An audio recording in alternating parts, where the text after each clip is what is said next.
It's trickling down. Now everyone acts like they're running a torture chamber, even nursing homes.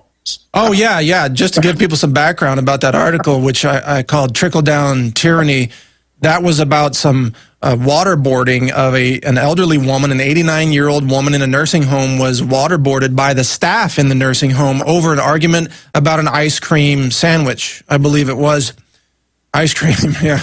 So an ice cream, that's right. It's an extraordinary thing. And we see the police, gratuitous violence, piled on violence over and over and over, spraying people in the face who are just sitting quietly with pepper spray, beating them with clubs. It's an amazing show of brutality and violence. Why aren't these police all arrested and on trial? The police don't have the right to abuse the public.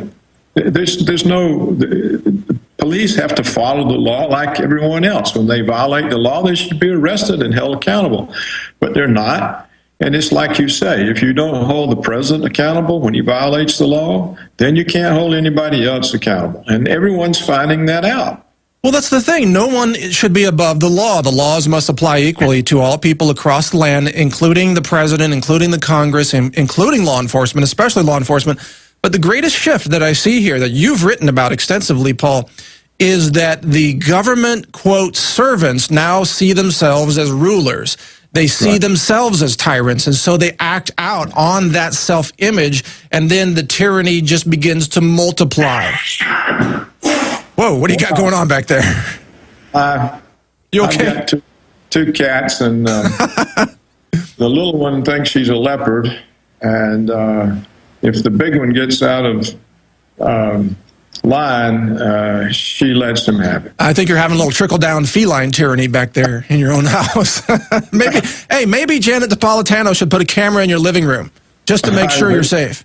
They probably have one.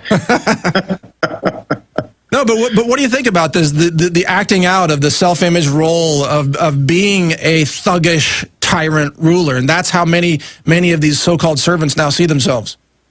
Yes, it's, well, as you and I both see, they're aristocrats. You remember the classic sort of protest of the unaccountability of the aristocrats is the story of the dukes or the earls' carriage being driven at great speed through the village, and it runs down the children of the peasants in the streets and goes on off. And nobody can do anything about it. Well, that's the kind of country we live in now. As long as the people doing the damage are in the security complex or high government leaders, they're untouchable. And it trickles down. I wrote a book, I think, maybe 12 years ago that Oxford University Press published called The Capitalist Revolution in Latin America, and I quoted one of the ministers in one of the South American governments, and he said, if the minister lies and steals, by the time it trickles down to the bottom, his subordinates are raping and murdering. Yeah, right. It sort of escalates on the way down. It goes down. You know, the notion of a nursing home waterboarding an 89-year-old woman. But before today, who would have believed such a thing? No, exactly. This is part of what I tried to point out in that article is that it has infected the fabric of American culture. And you see this with shows like 24 with Kiefer Sutherland, who's a great actor, but I just don't agree with the message of the show, which was torturing everybody, even little children, I believe, to get answers out because it was all justified under fighting terrorists and stopping some other violence. It's the culture now. It's the culture. And of course, it's all contrary to everything that experts know about torture. It never gets good information. That's right. The person being tortured simply tries to find out what the people torturing him want to know, and then he tells them.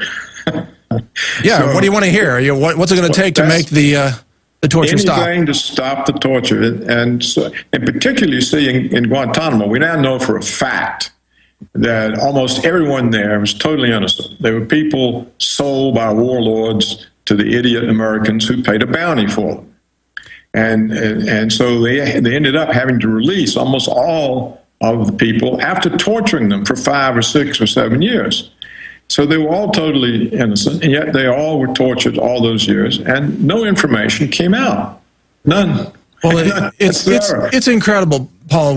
We've only got a minute left here, but can you stay with us after this break for a few more minutes? If you like. Okay. I'd really like to ask you a couple more questions, but quickly, as we go to break, where do you think this is heading? Has Ron Paul made his point and awakened enough people, or are we still muddling through la-la land of illusions and terrorism fantasies by the globalists? Yes, I don't think Ron Paul can awaken more than about 20% of the population. The rest of them, I think, are lost. And to answer the earlier question, to complete it, psychologically, many Americans think of themselves as, the great people. Right. Paul, stay with us. We're going to go to break right now, but we'll be right back with more from Paul Craig Roberts here on The Alex Jones Show. Stay right there.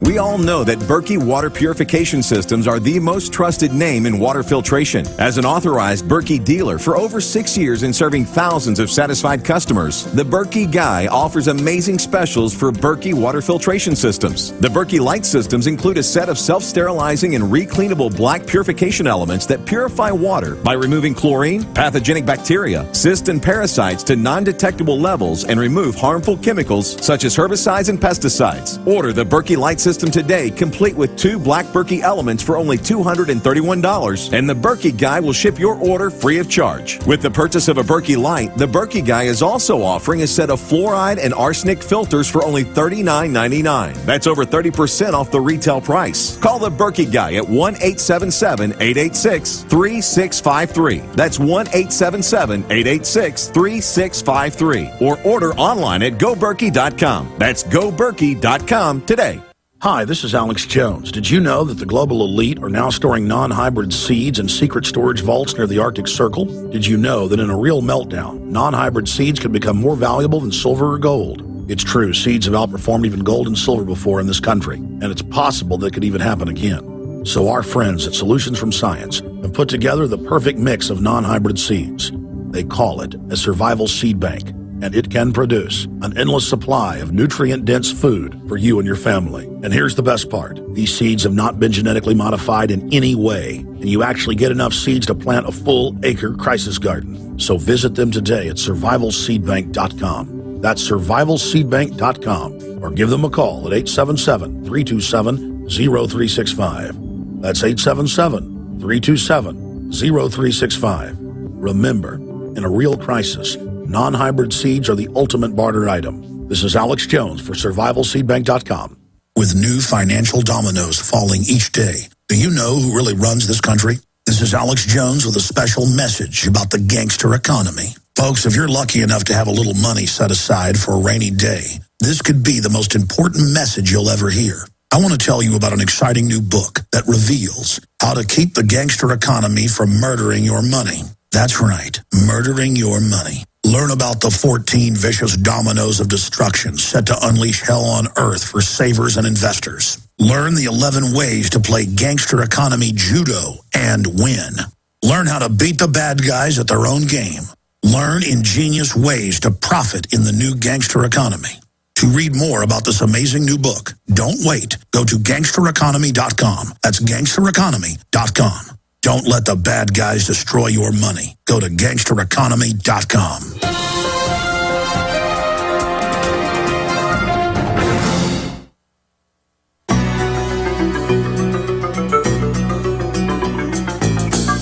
I was a highwayman. Along the coach roads I did ride. Welcome back, folks, to the Alex Jones Show. This is Mike Adams, the health ranger here, getting ready to fry a turkey. And we've got Paul Craig Roberts joining us by Skype. I am dressed in full fire gear. I've got Nomex gloves. I've got a fireman's helmet here. Yeah, you hear that? I've got fireproof goggles on, melt-proof goggles, and I've got a respirator on the floor. We're going to cook a turkey, man, and we're going to do it Janet Napolitano style. Yeah, because they put out a warning yesterday, an official tweet from the Department of Homeland Security that says, watch out, Americans, your turkey might burn down your house if you cook it wrong. I am so happy that we're now getting recipe instructions from Janet Napolitano, how to make ogre pie, things like that. I can't wait to see what the Christmas recipes are going to be from Janet Napolitano. But, Paul, if you'll stay with us for a second, I want to ask your reaction on this. But for those watching on prisonplanet.tv, let's go to the video and show the firemen cooking a turkey and showing you how dangerous it is and how it might burn down your house. Go to that.